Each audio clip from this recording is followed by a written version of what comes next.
Friends எல்லோரும் எப்படி இருக்கீங்க? நல்லா இருக்கீங்களா? நானும் நல்லா இருக்கேன். நீங்களும் நல்லா இருப்பீங்கன்னு நம்புகிறேன். எப்பவும் போல் சண்டே நைட்டு வந்து நம்ம வீட்டை க்ளீன் பண்ண ஆரம்பித்தாச்சு. ஆல்ரெடி வெளியே பார்க்கிங் கழுவிட்டேன். மழை பெஞ்சிட்டே இருந்ததுனால நான் வீடியோ எடுக்கலை. கேஸ் அடுப்புலாம் கிச்சன் க்ளீன் பண்ணும்போது மட்டும் வீடியோ எடுத்திருந்தேன்.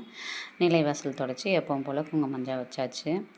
அதுக்கப்புறம் பூஜை ரூம்லேயுமே அரிசி மாவு கோலம்லாம் போட்டு வெளியே கோலம் போட்டு ரெடி பண்ணதுக்கப்புறம் தான் பூஜை ரூமில் வந்து அரிசி மாவு கோலம்லாம் போட்டு ஃபேன் போட்டு அது காஞ்சதுக்கப்புறமா பூஜை பாத்திரம்லாம் எடுத்து உள்ளே செட் பண்ணி வச்சுட்டு அதுக்கப்புறம் கரெக்டாக 12:30 மணிக்கு தான் நான் நைட்டு தூங்க போனேன்.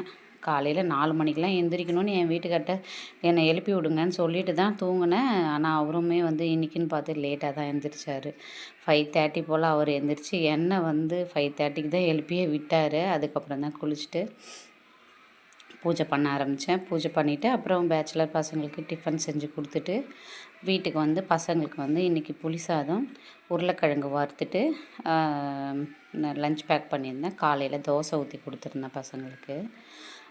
அப்புறம் மழை வந்து விடவே இல்லை, கொச்சான்னு தூறிக்கிட்டே இருந்தது. மழையில் நனைஞ்சிட்டே ஸ்கூல்லாம் போயிட்டு வந்தாச்சு.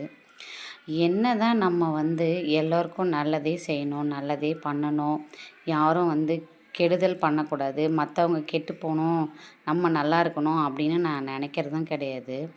யாரை ஒருத்தரை நல்லவங்க நம்பி நம்ம ஹெல்ப் பண்ணுறோம், உதவி பண்ணுறோமோ அவங்க தான் வந்து கடைசியில் நம்ம முதுகில் குத்துறாங்க. யாருக்கு உதவி பண்ணுறது, யாருக்கு உதவி பண்ணக்கூடாது அப்படின்றதே எனக்கு தெரியல. எல்லாரையும் நான் வந்து நல்லவங்கன்னு தான் நினைக்கிறேன். வெளுத்ததெல்லாம் பாலுன்னு தான் நினைக்கிறேன். ஆனால் வெளுத்ததுலேயும் விஷம் இருக்குது அப்படின்னு ஒரு சிலர் வந்து காமிக்கிறாங்க. ஓகே ஃப்ரெண்ட்ஸ், இன்னொரு வீடியோவில் பார்க்கலாம்.